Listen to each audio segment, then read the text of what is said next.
Selamat datang di channel Empati. Pada video ini, kita akan membahas topik yang sangat penting dan menarik, yaitu perbedaan perkembangan anak tipikal dengan anak penyandang autisme. Mari kita mulai. Sheila Hadikusumo, seorang speech pathologist berpengalaman, menjelaskan bahwa pada usia 0 tahun adalah titik awal di mana anak mulai berkembang. Seiring waktu, anak tersebut akan terus berkembang hingga mencapai usia 2 tahun, di mana mereka berada di titik tertentu dalam grafik perkembangan. Bayangkan perkembangannya seperti mobil yang berjalan. Di usia 0 tahun, mobil mulai bergerak dari titik A, dan pada usia 2 tahun, mobil tersebut telah mencapai titik B. Kemudian, anak tersebut terus berkembang hingga usia 4 tahun, di mana mereka mencapai titik C. Ini menggambarkan bagaimana mobil terus berjalan seiring bertambahnya usia. Situasinya sedikit berbeda. Di usia 0 tahun, anak-anak ini berada di titik yang sama dengan anak-anak tipikal. Namun, ketika anak-anak lain sudah mencapai titik B di usia 2 tahun, anak yang mengalami keterlambatan ini mulai menunjukkan tanda-tanda bahwa mereka belum mencapai perkembangan yang sama. Kita mungkin bertanya, mengapa anak lain sudah sampai di sini, tetapi anak saya belum? Secara klinis, jika kita menyebutkan seorang anak memiliki keterlambatan, penting untuk dicatat bahwa di tahun-tahun berikutnya, mereka seringkali dapat mengejar ketertinggalan tersebut.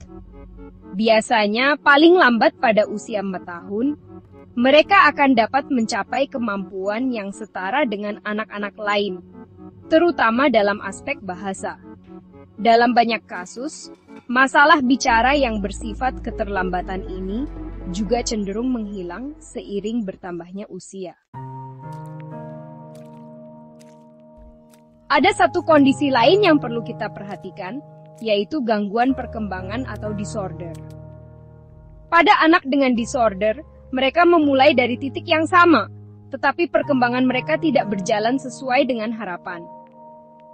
Keterlambatan ini bisa terjadi di satu atau lebih area, seperti perkembangan fisik, kognitif, bahasa, atau sosial.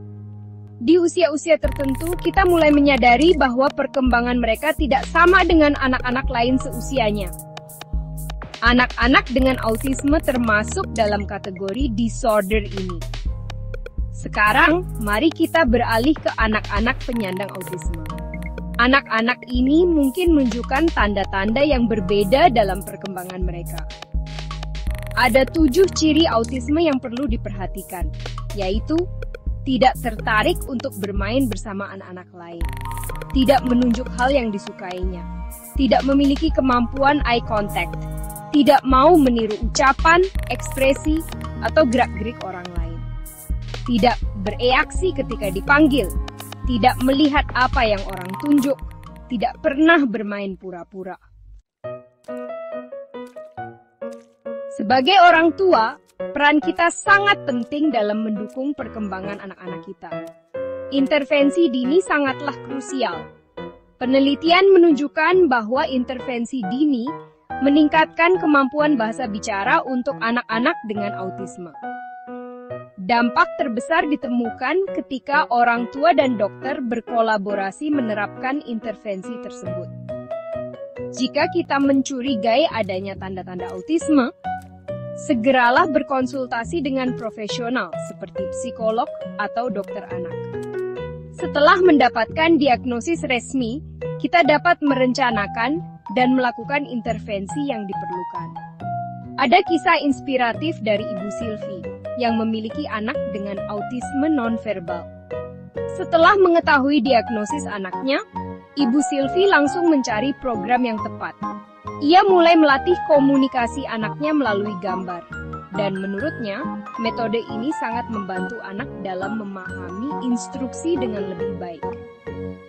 Dia Awitasari, seorang psikolog, menekankan bahwa orang tua harus bertanggung jawab untuk memastikan semua intervensi, baik terapi maupun pembelajaran, diterapkan dengan tepat pada anak. Sebagai kesimpulan, perbedaan antara perkembangan anak tipikal dan anak penyandang autisme sangatlah signifikan. Namun, dengan dukungan yang tepat dan intervensi dini, kita dapat membantu anak-anak dengan autisme mencapai potensi terbaik mereka. Kuncinya adalah penerimaan kita terhadap diagnosa autisme anak. Pada awalnya memang sulit untuk menerima kenyataan bahwa anak kita menyandang autisme. Tetapi, waktu terus berjalan. Anak kita butuh dukungan kita. Kita perlu melakukan hal-hal yang dibutuhkan. Ibu Sylvie menekankan, kita harus konsisten dan tegas dalam pendekatan kita. Pengulangan adalah bagian penting dari proses belajar anak-anak kita. Terima kasih telah menyaksikan video ini. Jika Anda merasa informasi ini bermanfaat, jangan lupa untuk like dan share di media sosial teman-teman. Subscribe Masyarakat Peduli Autis Indonesia untuk jadi yang terdepan dalam info seputar autisme. Sampai jumpa.